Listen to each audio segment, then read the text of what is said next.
So the first question is, how was being a student athlete back in the 80s different from being a student athlete today? That's a very good question. I think the requirements of the athlete back then, I don't think my university was as accepting of athletes traveling as much as they did as they are today, especially at Division One athletes. I wasn't a Division One athlete, but the teachers back then, many of them cooperated. Some of them did not cooperate at all, so it made it very difficult. Really? Okay.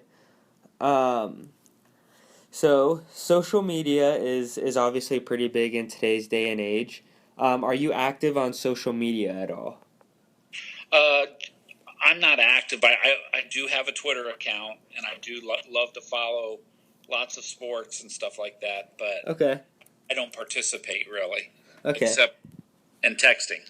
Gotcha. Okay.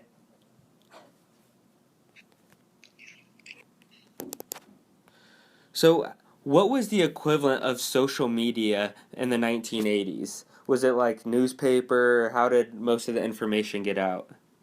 Oh, it was definitely newspaper. Anytime I wanted to find out about athletes that I went to high school with or friends that I went to high school with, I had to scan the newspapers to find out any information about them.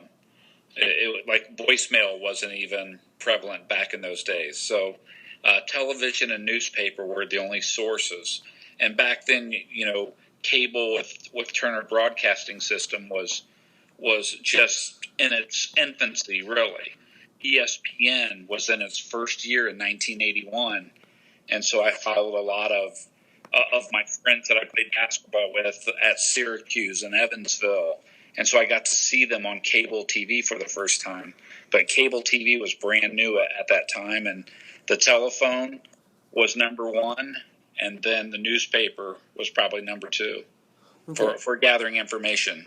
Gotcha. Were there as much college sporting events on TV and in the newspapers as there are today, or was it mainly dominated by professional sports?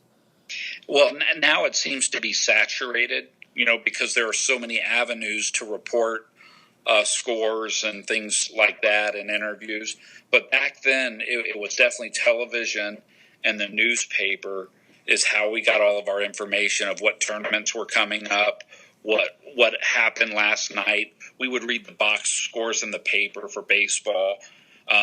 You had to follow the newspaper religiously back then. You had to be really you had to, I would sit down and read the box scores for a half hour in order to stay caught up on college baseball, on professional baseball, on the major leagues, as well as the NBA and all my other favorite sports. Okay.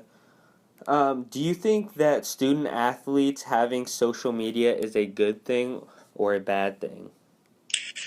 Well, I certainly think it's a good thing and it's a wonderful thing. What I find bad about it, however, is a lot of times we put a tweet out there or we'll give our opinion without thinking through all of what we want to say. A lot of times we speak on emotion rather than sitting back and taking a look of what maybe our words mean to other people. And the last thing we want to do is hurt people. So to make a snap judgment or to send out a tweet quickly, you really need to read it a few times before you send it. And so many people these days, they send it without really thinking about what they're saying and who they could be hurting out there. Okay. Do you think that universities do enough to monitor today's student athletes when it comes to social media? I'm probably not qualified to answer that question. However, I've heard stories of where people are being inappropriate with their phone devices and all that, and there's so many things that are going on. And again, I don't know if it's a culture of a culture of the young generation. Probably they're using their phone for some inappropriate things, as well as taunting their opponents, or maybe just putting out information out there that is maybe irresponsible. But I think it's a terrific thing. I think it's fun to communicate with all your high school friends, all your college teammates, and to catch up and see how they're doing. All the kids you went to high school with that are still friends of yours today. All the people that you admire that are thousands of miles away, you can catch up just by FaceTiming or sending a text message. I think it's a wonderful thing as long as it's used responsibly. Okay. Do you think that student athletes being disciplined because of whatever happens on social media should be more of a university's responsibility or more of the NCAA overall? Do you think it should go like case by case for a university, or should the NCAA have like a blanket policy for kids breaking whatever team rules? Well, I want the NCAA involved as little as possible. I would love for it to be the University of Michigan or Michigan State University, as well as the athletic department, and then have the athletic department feed that down to their coaches of what their philosophies are and what their standards are.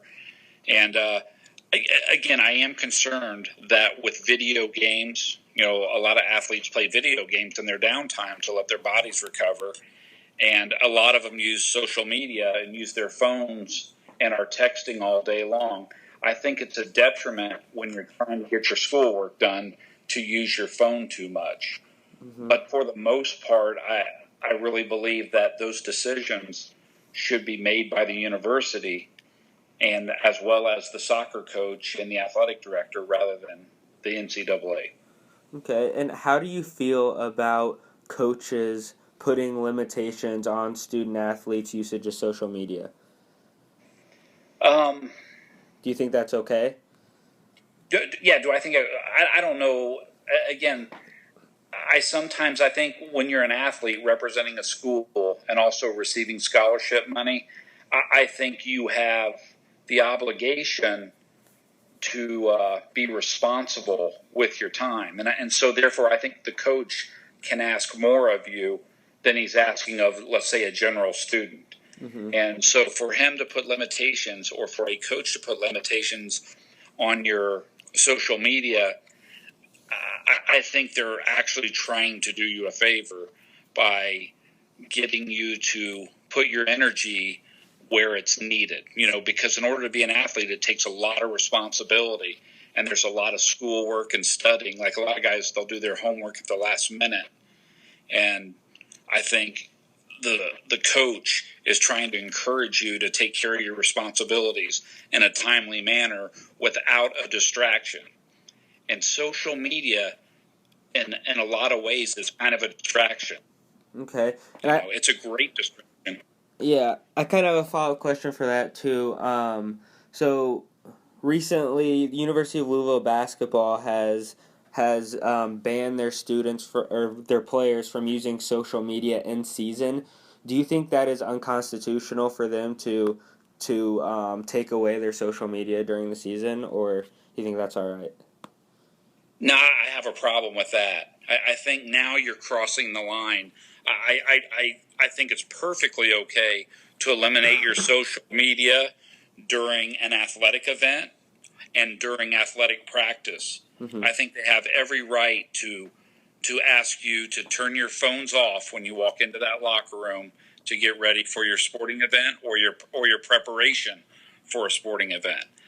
But I think once the day is over, I think student athletes should have the right to have their phone with them when they head back to the dorm or want to catch up with their family and friends. There's too many restrictions on athletes already. Okay, and my final question is, do you think that student athletes in today's day and age are more accepting of other athletes based on their race, their class, or sexual orientation than they were back when you played in the 1980s? Oh, very much so. But again, I think sports in general has broken the race barrier. Actually, I think now we live in society much more harmony because of relationships that were developed through athletics between races. But yeah, I absolutely think that I think we are much more accepting now, and I certainly think we have a long way to go, but it's amazing to me how many wonderful friendships I've developed in my athletic career, that I still have today. Gotcha. Well, thank you for your time.